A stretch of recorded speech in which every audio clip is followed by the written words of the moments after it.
Okay sir. ನಿನ್ನೆ February 2 Belagavi ಜಿಲ್ಲೆಯಲ್ಲಿ February 2ನೇ ತಾರೀಕು ಒಂದು ಸೌದತ್ತಿ ಪೊಲೀಸ್ ಸ್ಟೇಷನ್ ವ್ಯಾಪ್ತಿಯಲ್ಲಿ ಇರುವ ಹುಲಿಗಟ್ಟಿ ಕ್ರಾಸ್ ವಿಲೇಜ್ ಅಲ್ಲಿರುವ ಕ್ರಾಸ್ ಹತ್ರ ಒಂದು ಮರ್ಡರ್ ಕೇಸ್ ಒಂದು ರಿಪೋರ್ಟ್ ಆಗಿದೆ. ಈ ಮರ್ಡರ್ ಕೇಸಲ್ಲಿ ವಿಕ್ಟಿಮ್ ಆಗಿರೋರು, ಜೀವಹಾನಿಯಾಗಿರೋರು ಬಸವರಾಜ್ ಪರಪ್ಪ, ಇವರಿಗೊಂದು 49 ವರ್ಷ.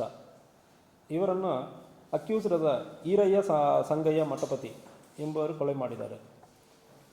ಈ ಈರಯ್ಯ ಸಂಗಯ್ಯ ಮಠಪತಿ ಅವರ ತಾಯಿಗೂ ಮತ್ತು ಇವರಿಗೂ ಸ್ವಲ್ಪ ಅಕ್ರಮ ಸಂಬಂಧ ಇರುವುದು ಕಂಡುಬಂದಿದೆ. ಬಸವರಾಜಕ್ಕೂ ಈರಯ್ಯ ಸಂಗಯ್ಯ ಅವರ ತಾಯಿಗೂ ಸುಮಾರು 15 ವರ್ಷಕ್ಕೆ ಹಿಂದೆ ಇವರು ಊರಿನಿಂದ ಕರ್ಕೊಂಡೋಗಿ ಸ್ವಲ್ಪ ಮಹಾರಾಷ್ಟ್ರದಲ್ಲಿ ಇರುವ ಸಂದರ್ಭದಲ್ಲಿ ಅವರ ತಾಯಿಯನ್ನು ಮತ್ತೆ ಬಿಟ್ಟು ಕಳಿಸಿದ್ದಾರೆ.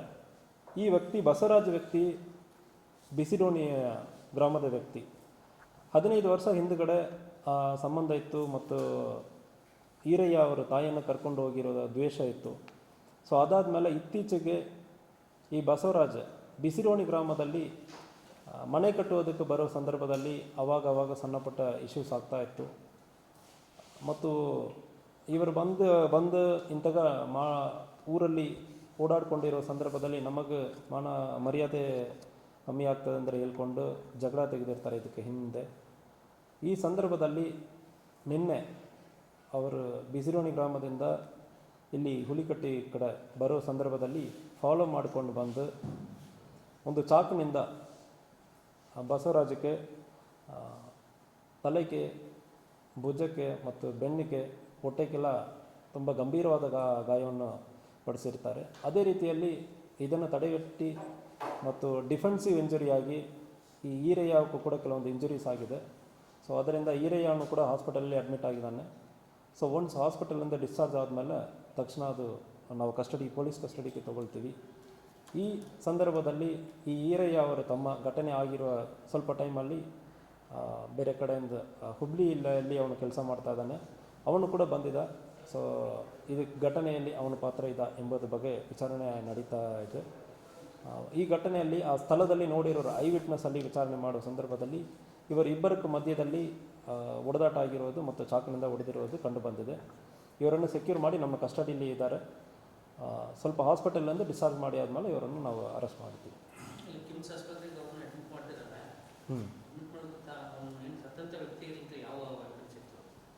ಸೊ ಅವನ ಕಡೆ ಒಂದು ಡ್ಯಾಗರ್ ಅಂದರೆ ಒಂದು ದೊಡ್ಡ ಇದು ಚಾಕು ಥರ ದೊಡ್ಡದು ಪ್ಲ್ಯಾನ್ ಮಾಡಿಕೊಂಡು ಬಂದಿರುವಾಗಲೇ ಅದು ಅವನ ಕೈಯಲ್ಲಿ ಇರೋದು ಕಂಡು ಬಂದಿರುತ್ತದೆ.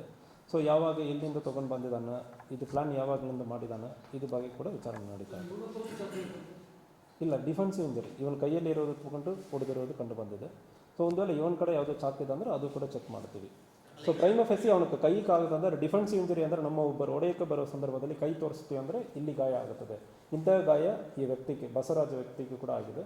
ಕೈಯಲ್ಲಿ ಮತ್ತು ಬೆನ್ನಲ್ಲಿ ಆಗಿದೆ ಮತ್ತು ತಡೆ ಮಾಡಿ ಮತ್ತು ಅವನು ಹೊಡೆಯಕ್ಕೆ ಹೋಗುವಾಗ ಅವನಿಗೆ ಗಾಯ ಆಗಿದೆ. ಯಾವುದು? ಸೊ ಪ್ರೈಮ ಫೇಸಿ ಅದ್ರ ಬಗ್ಗೆ ನಮಗಿನ್ನೂ ಕಂಡು ಬಂದಿಲ್ಲ. ಸೊ ಇವನ್ ಕಡೆ ಡಿಫೆನ್ಸಿವ್ ಇಂಜರಿ ಅಂದರೆ ಹೇಳ್ತೀವಿ, ಯಾರೋ ಒಬ್ಬರು ನಮ್ಮ ಹೊಡೆಯಕ್ಕೆ ಬರೋ ಸಂದರ್ಭದಲ್ಲಿ ಇನ್ನೊಬ್ಬರು ನಾವು ಅದನ್ನೇ ತೊಗೊಂಡು ಹೊಡೆಯಕ್ಕೆ ಹೋಗ್ತಿಲ್ಲ, ಅಂಥ ಸಂದರ್ಭದಲ್ಲಿ ಕೂಡ ಗಾಯ ಆಗೋದಕ್ಕೆ ಸಾಧ್ಯನೇ ಇರ್ತದೆ. ಸೊ ಅದರಲ್ಲಿಂದ ಆಗಿದ ಇಲ್ಲ ಹೊಸದಾಗಿ ಅವನು ಒಪ್ಪನ್ನು ಇಟ್ಕೊಂಡು ಬಂದಿದ್ದಾನೋ ಅದ್ರ ಬಗ್ಗೆನೂ ವಿಚಾರಣೆ ನಡೀತಾ ಇದೆ. ಈರಯ್ಯಕ್ಕೆ ವಯಸ್ಸು 32 ವಯಸ್ಸು. ಸೊ ಇವನ ವ್ಯಕ್ತಿ ಬಸವರಾಜ್ ವ್ಯಕ್ತಿಗೆ ಸುಮಾರು 49 ವರ್ಷ. ಇವನು ಇತ್ತೀಚೆಗೆ ಅವನ ಮಹಾರಾಷ್ಟ್ರ ಕೋಲ್ಹಾಪುರ ಡಿಸ್ಟಿಕಲ್ಲಿ ಇರೋದು ಸಾಮ್ರಾಟ್ ನಗರ್ ಕೋಲ್ಹಾಪುರಲ್ಲಿ ಇರೋದು ಕಂಡು ಬಂದಿದೆ. ಇತ್ತೀಚೆಗೆ ಅಲ್ಲಿಂದ ಬಂದು ಸ್ವಂತ ಊರಲ್ಲಿ ಮನೆ ಕಟ್ಟಕ್ಕೆ ಬರುವ ಸಂದರ್ಭದಲ್ಲಿ ಅಲ್ಲಿ ಆಲ್ರೆಡಿ ಸ್ವಂತ ಊರಲ್ಲಿ ಈರಯ್ಯ ಅವನ ತಾಯಿಯನ್ನು ಕರ್ಕೊಂಡು ಹೋಗಿರೋ ಆ ದ್ವೇಷ ಇರೋದ್ರಿಂದ ಈ ಘಟನೆ ಆಗಿದೆ. ಯಾವುದು?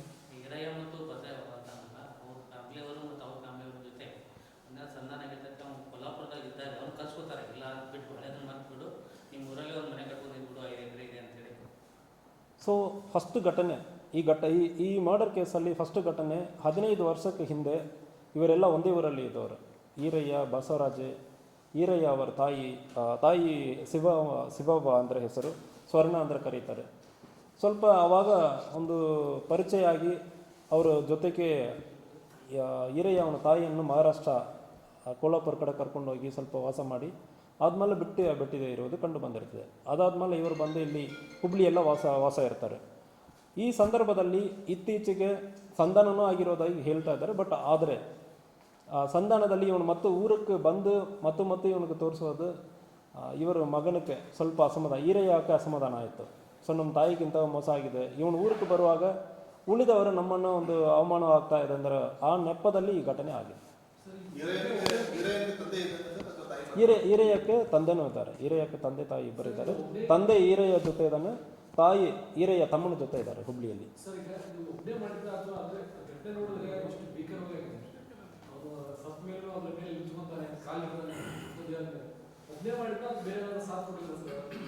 ಸೊ ಪ್ರೈಮ ಫೇಸಿ ನಮಗೆ ಐ ವಿಟ್ನೆಸ್ ಇವರೆಲ್ಲ ಹೇಳೋ ನೆಪದಲ್ಲಿ ಒಬ್ಬರು ಆಗಿರೋದಾಗಿ ಕೇಳ್ತಾ ಇದ್ದಾರೆ. ಬಟ್ ನಾವು ಐ ವಿಟ್ನೆಸ್ಸನ್ನು ಚೆಕ್ ಮಾಡ್ತೀವಿ, ಇಲ್ಲ ಬೇರೆಯವರಕ್ಕೆ ಇಂಥ ಸಂದರ್ಭಗಳಲ್ಲಿ ಆಗಿರೋ ಸಂದರ್ಭದಲ್ಲಿ ಬೇರೆ ಎವಿಡೆನ್ಸಸ್ ನಮಗೆ ಸಿಗ್ತದೆ, ಅದು ಬಗ್ಗೆ ನಡೀತಾ ಇದೆ. ಬಟ್ ಐ ವಿಟ್ನೆಸ್ ಪ್ರಕಾರ ಒಬ್ಬರೇ ಆಗಿರೋದಾಗಿ ನಮಗೆ ತಿಳಿಸಿದ್ದಾರೆ.